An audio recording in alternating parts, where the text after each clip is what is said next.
Então, meu nome é Larissa, eu sou residente do primeiro ano de terapia intensiva e eu vou falar sobre a aula sobre hipertensão intracraniana. Eu fiz a aula retirando do curso da MIB do CITIM, tá? E eu trouxe mais a abordagem prática do que o residente tem que rever e tratar e observar sobre a hipertensão intracraniana.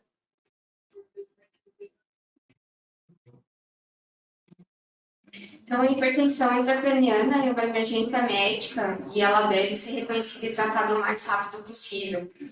E se a gente não reconhecer, a gente gera mais dano para o nosso paciente, né? Então, a elevação da pressão intracraniana é uma complicação potencialmente devastadora da lesão neurológica primária. Ela pode estar associada a várias etiologias diferentes e, frequentemente, ela complica um trauma crânioencefálico, tumores do sistema nervoso central, hidrocefalia, encefalopatia hepática, hemorragia ou até um infarto cerebral, que geralmente esses pacientes estão internados na nossa UTI neurológica por esses motivos. E o sucesso na abordagem da hipertensão intracraniana, ela requer o seu rápido reconhecimento e o uso correto da monitorização invasiva, o tratamento da redução da pressão intracraniana e a correção da causa subjacente vai depender da gente reconhecer rapidamente os sintomas sugestivos da hipertensão. O aumento da PIC, ela pode causar uma lesão cerebral por meio de dois principais mecanismos, que é a diminuição da pressão da perfusão cerebral, que é conhecido como PPC, e do fluxo cerebral FSC, causando uma isquemia e necrose tecidual cerebral. Ou o segundo mecanismo, pela própria herniação do tecido cerebral, acarretando lesão mecânica direta ou isquemia, ou hemorragia por distorção vascular. As manifestações clínicas, então, elas podem ser divididas como gerais, focais e as síndromes da herniação. E os sintomas gerais da hipertensão intracraniana incluem a cefaleia, e a cefaleia, quando ela é manifestada, provavelmente ela é mediada por fibras dolorosas do trigêmeo, na dura mater e nos vasos sanguíneos. Os vômitos e a diminuição global do nível de consciência por pressão na substância reticular mesentefálica. E os sinais de hipertensão também incluem papiledema, paralisia dos nervos cranianos, principalmente o sexto par, e a tríade de Cushing, que ela cursa com hipertensão arterial, bradicardia e depressão respiratória. Esse slide ele vai mostrar desse quadro que são as principais síndromes da herniação cerebral. Tá? Então, na hipertensão intracraniana, se o paciente está consciente, ele vai relatar e vai se queixar da cefaleia. E ela pode cursar também com diminuição do nível de consciência, a tríade de Cushing, que eu acabei de comentar. A hérnia local, ela vai se manifestar como uma piora progressiva do nível de consciência, midríase ipsilateral da lesão, que o paciente foi admitido na nossa UTI, hemiplegia e sinal de Babinski contralateral, a lesão do paciente teve breve. A hérnia transtentorial central, ela tem uma piora maior do nível de consciência. O paciente chega já em coma profundo, tem uma perda progressiva dos reflexos de tronco, postura de decorticação seguida de descerebração, e a hérnia tonsilar é um coma profundo, que vai também cursar com tetraplegia flácida e a parada respiratória. Então, aqui são as três principais herniações que a gente consegue pensar e tentar reconhecer rapidamente. A monitorização da pressão intracraniana, ela pode ser invasiva e não invasiva.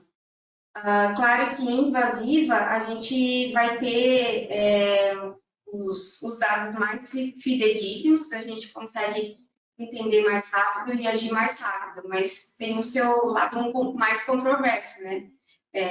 toda medida invasiva, ela pode infectar, então, tudo vai depender do grau de comprometimento da lesão que a gente tem e os recursos que a gente tem em mãos. Tá? Então, o objetivo da monitorização da PIC é melhorar a capacidade do médico em manter uma PIC controlada, além de uma PPC e oxigenação cerebral adequada, né, para a gente não trazer mais dano para o nosso paciente. E a única maneira de determinar confiavelmente a PIC e a PPC, que a PPC ela é determinada pela diferença entre a PAM e a PIC, é monitorizá-las continuamente. Tá? O controle da hipertensão e da PIC, a adequação da PPC ao longo do tempo, ela pode melhorar o prognóstico do paciente, tá? Com doença neurológica grave, principalmente no TCE. A PIC ela deve ser mantida num número menor que 22 milímetros de mercúrio e a PPC entre 60 e 70 nos pacientes com hipertensão, para evitar a hipoperfusão e isquemia cerebral. Então, eu estou fazendo a monitorização intracraniana do nosso paciente, né? E como é que eu vou interpretar? O valor normal que a gente espera da pressão é de 5 a 15, tá? Mas a gente pode tolerar até 20. E quando que eu devo intervir? Nos valores acima de 20, que perdure mais de 10 minutos, tá? Não é porque você está avaliando o paciente no salão e naquele momento está acima de 20, você tem que checar se aquele valor é verdadeiro, se não está, se o paciente às vezes não está na posição neutra, se não está muito bem ajustado, se não está zerado o monitor, se não estão aspirando o teu paciente, se ele não está, às vezes, naquele momento com uma analgesia tão boa, tá? Ou você deve intervir também com uma piora neurológica no exame físico. Tá? Independente do tempo, você viu naquela hora que ele piorou. E o valor isolado da PIC não determina a necessidade de intervenção terapêutica. Lembrando que isso que eu acabei de dar um exemplo, isolado, a gente tem que associar outros sinais, tá? Para a gente não tratar só um número. E o tratamento da hipertensão intracraniana, ela tem 3 linhas, tá? O tratamento de primeira linha são as medidas gerais. Tá? A avaliação e o suporte da ventilação desse paciente, manter ele bem oxigenado, manter a pressão adequada, uma boa perfusão tecidual, ela é fundamental, tá? Para todos os pacientes. Então, eu tenho que tratar o que ele está fora da normalidade, tá? Então, isso é uma medida geral como tratamento da primeira linha. Se por acaso tem algum sinal de anemiação, como naquele quadro que eu falei mais cedo, tá? A gente também deve manter o paciente sempre com a cabeceira elevada acima de 30 graus. Tá? Manter a posição neutra da cabeça, às vezes a gente só se preocupa com a cabeceira, mas às vezes vale até deixar um coxim para a cabeça ficar mais equilibrada e fazer um manitol intravenoso, tá? De 1 a 2 gramas por quilo do paciente. A hiperventilação deve ser otimizada para manter a pressão de PCO2 em torno de 25 a 30. O tratamento de segunda linha é o mais específico, dependendo da causa, e o tratamento de terceira linha também vem logo em seguida no próximo slide. Nesse slide, eu quero mostrar mais ou menos uma sequência que se deve fazer. Lembrando que o objetivo é a gente manter a pressão intracraniana menor que 20 milímetros e uma PPC maior que 60 milímetros de mercúrio. Então, a cabeceira do leito vai estar a 30 graus, manter uma boa analgesia, geralmente os pacientes com TCE, vai ter também cefaleia, o AVC pode dar vertigem, né? Então, a gente vai ter que lembrar se ele tiver compactuante, ver se ele tem alguma queixa ou algum sinal que a analgesia não está sendo suficiente. Manter a normotolemia e a normocapnia do paciente. Se por acaso você está fazendo tudo isso, já otimizou, e mesmo assim a PIC está acima de 20 milímetros de mercúrio, eu vou ter que fazer uma otimização da sedação e da analgesia. Geralmente, esses nossos pacientes já têm uma tomografia de crânio de entrada, né? que vê se tem algum sinal, se eu posso drenar o líquor, geralmente ele vai reduzir um pouco a pressão, mas somente se for possível, se eu não tivesse recurso em mãos, eu não estou autorizada a fazer. E aí eu vou fazer um manitol EV de meio a 1 grama por quilo do paciente. Aí eu vou rever como é que vai estar a PIC do paciente. Se mesmo assim tiver acima de 20 milímetros de mercúrio, eu devo repetir a tomografia de crânio do paciente, administrar a solução salina hipertônica, sugere também fazer uma craniotomia descompressiva, otimizar a hiperventilação de acordo com a saturação do bulbo de jugular. A hipotermia conversado sobre o CITIM, ele aborda a hipotermia nesses casos, e barbitúrica. E, por fim, esse slide ele vai mostrar uma revisão, dependendo também da extração cerebral de oxigênio e da saturação do bulbo jugular. Então, se por acaso a PIC estiver maior que 22 e refratário ao tratamento inicial, você já otimizou tudo, você então vai pegar outros dados para tentar melhorar e não causar mais danos no seu paciente. Tá? Então, da extração cerebral de O2 e mais da saturação venosa, a saturação do bulbo jugular. Se por acaso a extração tiver maior que 42% e a saturação do bulbo jugular tiver menor que 55%, a AMIB sugere então que você deve afastar a hipoxemia, hipotensão arterial, anemia, caso ele tenha um sangramento muito agudo, hipocarbia, hipertermia, convulsão e vasoespasmo. Tá? E o tratamento sugerido é com manitol, solução salina hipertônica e otimização da parte hemodinâmica. Lembrando que assim, a febre do paciente sempre vai fazer mal, né? Ele vai deixar o paciente mais hiperdinâmico, favorecendo a acidose, então até a hipertermia não é tolerada. A hipotermia até que está controversa nos novos estudos. E na extração de cerebral de oxigênio, se ele tiver entre 24 e 42, mas tendo uma saturação do bulbo jugular entre 55% e 75%, o tratamento sugerido, então, é o manitol, solução salina hipertônica, e aí você otimizar a hiperventilação desse paciente, otimizar a sedação e a hipotermia. Se por acaso a extração cerebral de oxigênio estiver muito mais reduzida, ou seja, abaixo de 24, mas com uma saturação do bulbo jugular acima de 75, a MIB, então, orienta a afastar o deslocamento do catéter, que por acaso, né, a hora que você for monitorizar esse catéter invasivo, ele pode sair do lugar, na hora de manipular o paciente, isso pode acontecer. Ou você aspirou muito rápido, né, ou pode ter um chante, ou, infelizmente, pode ter uma destruição cerebral muito grave. Tá? E aí o tratamento sugerido é hiperventilação otimizada, tendo uma sedação também, otimizar essa sedação do paciente. Tá? Então, eu quis trazer para a gente o que reconhecer e o que fazer, né? Quanto mais tempo a gente deixa sem observar os sinais sugestivos de hipertensão craniana, a gente pode deixar sequelas muito graves e a monitorização na nossa TI é muito importante a gente identificar isso na hora. Bom, e é isso.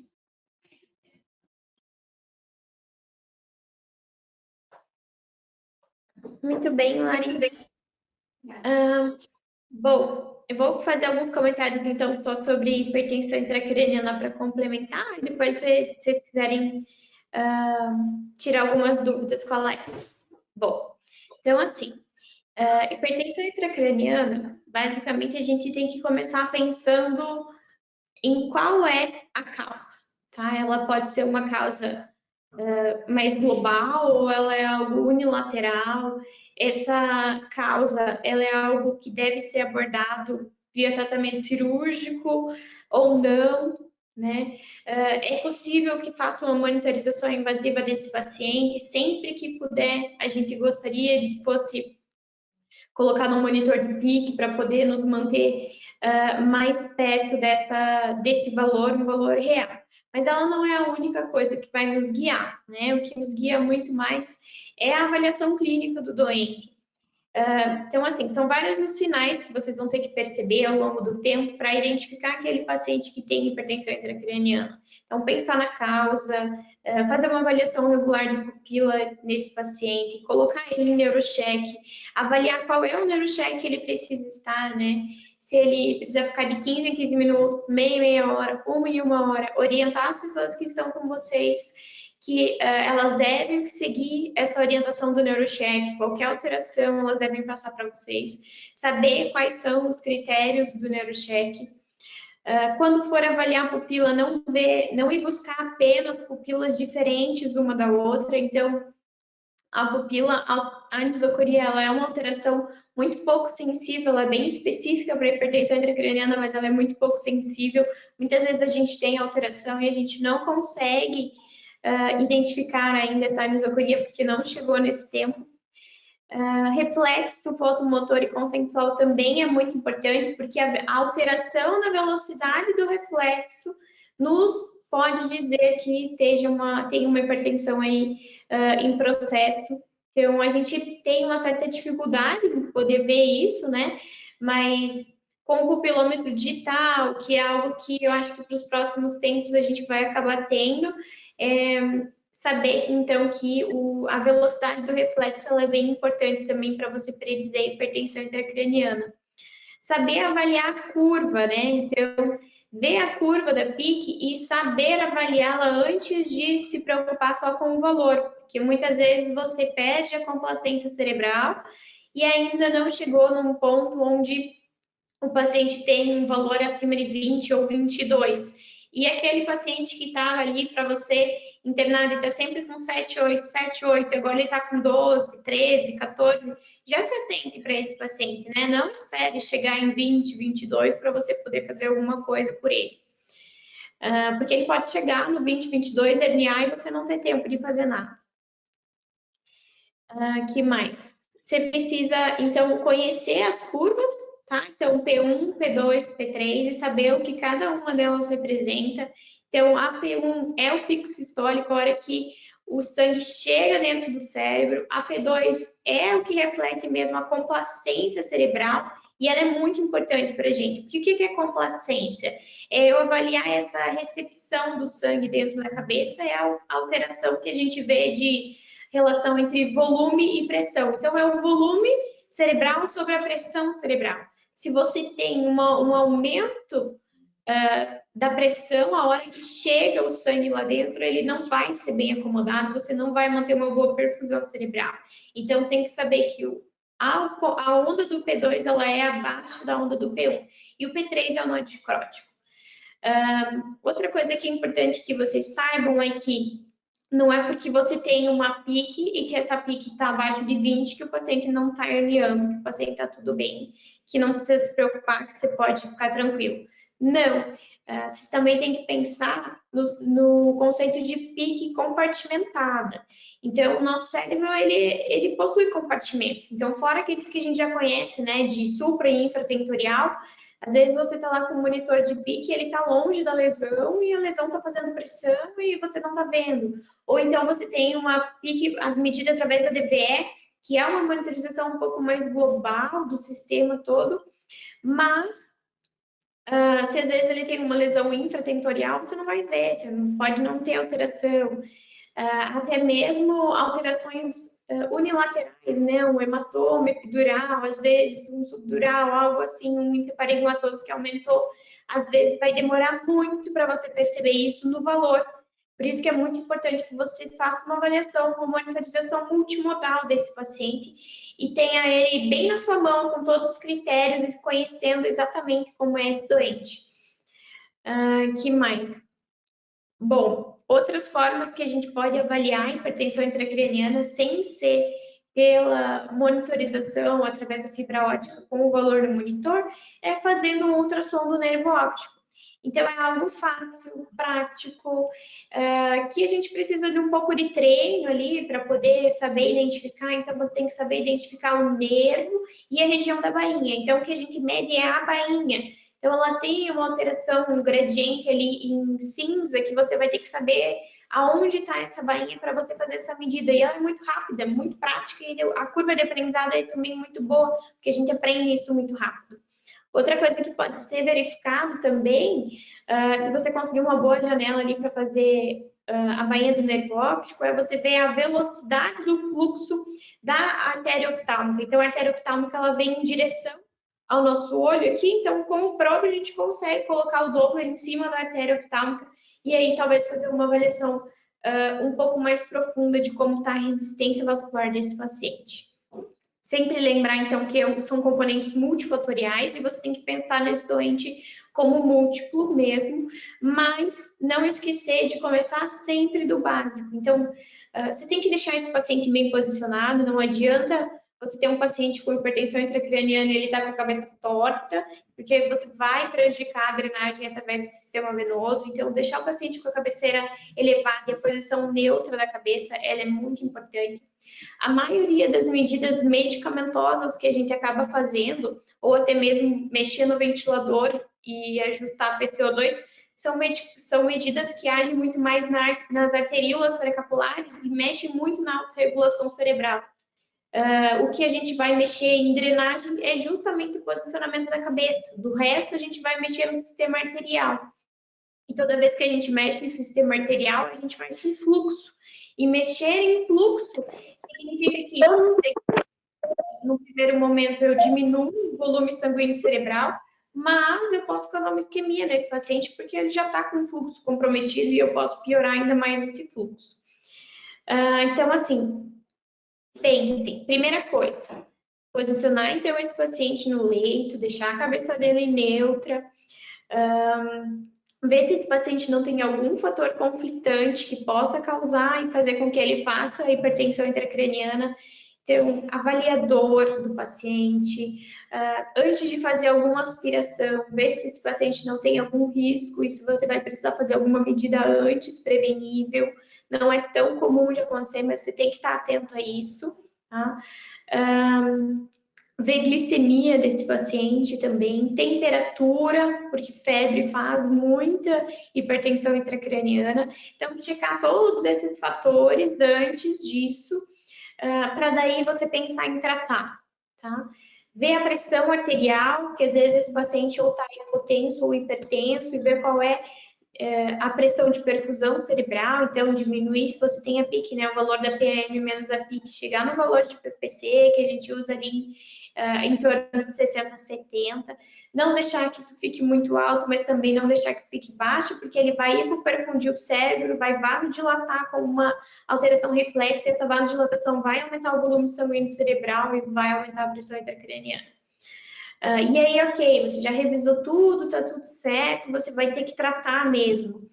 Então, pensar aqui, se esse paciente tem alguma coisa que precise ser evacuada, por exemplo, um hematoma, você vai ter que mandar ele para o centro cirúrgico, vai se colocar uma DVE, que vai te ajudar também tanto na monitorização quanto na drenagem do líquor, pensando lá nos conceitos da doutrina de Monroe-Carey, que a primeira coisa que vai sair é o líquor, mas talvez esse paciente já esteja num estágio tão avançado que nem consiga mais retirar líquor, não consiga mais retirar drenagem venosa e só vai sobrar diminuir fluxo e apertar a encéfalo. Então, isso já é quase o fim da linha. Ok, você já verificou, esse paciente vai para o centro cirúrgico ou foi, acabou de chegar do centro cirúrgico, já foi feita a drenagem e você precisa manter ele, fazer com que ele não evolua com uma lesão secundária, que é o nosso papel, né? Evitar lesão secundária. Se você for tratar, a primeira medida de tratamento é a sedação, tá? Então, você vai fazer propofol no paciente, tá? Então, otimiza a sedação do paciente. Depois de otimizar a sedação, que você vai pensar nas terapias de segunda linha, talvez uma osmoterapia, que é o mannitol ou a salina hipertônica, tanto faz um ou outro, vai depender mais da avaliação volêmica ali, de você ver qual que você vai preferir. Alguns pacientes até você poderia fazer um mannitol antes de fazer sedação. A sedação ela é sempre a primeira escolha, mas existem alguns casos quando verdadeiramente você tem certeza que é um edema vasogênico, às vezes você pode começar com a osmoterapia, tá? Não é errado também, mas saibam que a primeira linha de tratamento é sedação. Então, a segunda linha de tratamento, as osmoterapias, e a terceira linha de tratamento é que você vai para alteração de PCO2. Mas você já tem que estar cuidando da PCO2 do paciente desde a admissão. Então, a hora que ele chegou, você tem que deixar uma PCO2 no alvo. Qual que é o alvo? 35, 45. A gente pode ser um pouquinho mais criterioso ali, deixar entre 35 e 40, tá? Que fica dentro do alvo para esse paciente. Lembrando que se você quiser já, vou deixar lavada esse CO2, que é para diminuir a hipertensão intracraniana. Se você aumentar muito o volume minuto do paciente e ele fizer uma hipocapnia, ele vai fazer isquemia cerebral depois de um tempo e você também vai acabar perdendo o fluxo, porque ele vai parar de responder àquela alteração e o pH vai acabar se compensando e você perdeu essa medida para tentar fazer a alteração.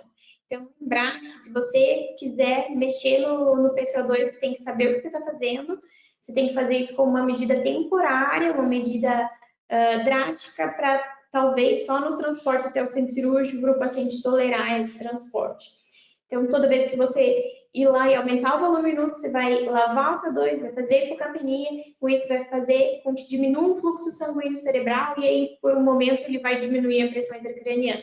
Mas depois de umas horas, você vai acabar perdendo esse fator. Então, ele tem que ser um fator muito temporário, tá? Mas lembrar de cuidar dele desde o começo, porque se o paciente está lá com 45, 47 de PCO2, às vezes, se você colocar um pouquinho mais próximo de 40, quem sabe você ganha um pouco melhor ali de autorregulação cerebral, mas sem fazer com que ele faça hipocapnia e acabe evoluindo com isquemia. Então, lembrar sempre de manter dentro do valor normal é um fator muito importante.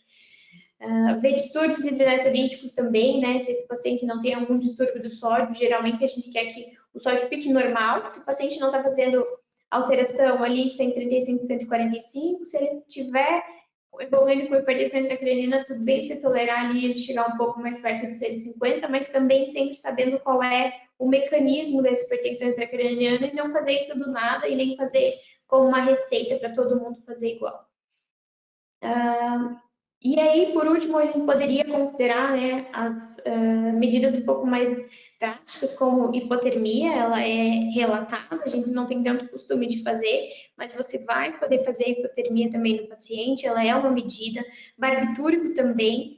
Tem-se, ultimamente, em alguns centros, optar por fazer barbitúrico um pouco mais cedo, porque ele mexe muito tanto no metabolismo cerebral, ele vai diminuir o metabolismo cerebral, mas ele também age nas arteríolas, otimizando um pouco a autorregulação cerebral. E depois disso seria a última opção, talvez uma cranectomia descompressiva, tá?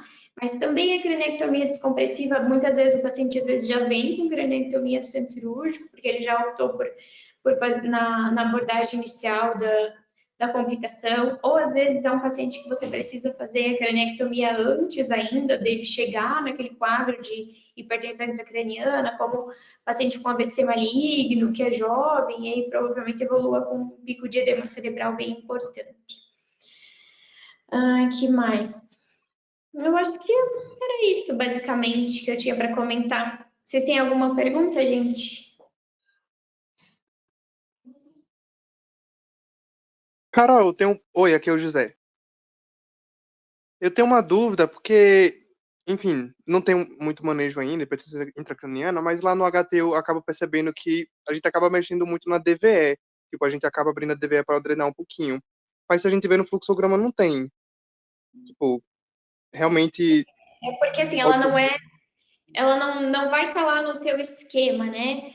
Porque ela não é uma medida que você tem para todo mundo, que você vai poder fazer rápido. Então, o paciente que faz DVE, ele faz DVE por um motivo, né? Então, é a causa inicial que faz com que a equipe assistente opte por fazer uma DVE. E ela é boa porque ela possibilita as duas coisas, tanto drenagem quanto a monitorização. Então, às vezes, você tem uma alteração de fossa posterior, que você sabe que o paciente vai evoluir com hidrocefalia, você já vai fazer uma DVE antes dele chegar nesse quadro de hidrocefalia, ou às vezes um trauma muito grande, né? Pelo fato de ter muito sangramento, pode ser que provavelmente esse paciente acabe evoluindo com alguma obstrução do sistema comunicante ali ventricular, e aí eles fazem essa DVE antes. E ela não está no fluxo para você ir lá e abrir e drenar, mas não é por isso que você não possa fazer, porque ela é uma medida bem fisiológica, né? Então, se você pensar, o que é a doutrina de Monroe-Kelly? A doutrina de Monroe-Kelly diz que o nosso encéfalo está dentro de uma caixa, que é o osso, e ela é rígida, ela é pouquíssimo expansível, tá? Um pouquinho expansível, pouquíssimo expansível. Lá dentro a gente tem em harmonia o parênquima cerebral, o sistema arterial, o sistema venoso e o líquor. Quando você tem um efeito de massa dentro do tecido cerebral, a primeira coisa a ser evacuada é o líquor. Então, você começa a empurrar e tirar líquor e empurrar a drenagem venosa também. Então, o sistema venoso, o sistema licórico vão tentar dar espaço para que você acomode aquela massa sem que faça diminuição do fluxo arterial, nem compressão de parênquima. E o que a gente faz na hora que a gente passa uma DVE é justamente isso, tanto usar ela para tratamento mesmo da patologia, como uma hidrocefalia, quanto fazer esses pequenos manejos ali do paciente com hipertensão intracraniana. Então, se você tem um paciente que ele está evoluindo com hipertensão intracraniana e ele tem uma DVE, você vai lá, abre e drena um pouco, você vai diminuir e melhorar. Mas pense na hora que você está fazendo isso, que você tem que saber por que ele está ainda fazendo hipertensão intracraniana. Tem algum outro fator que eu posso melhorar?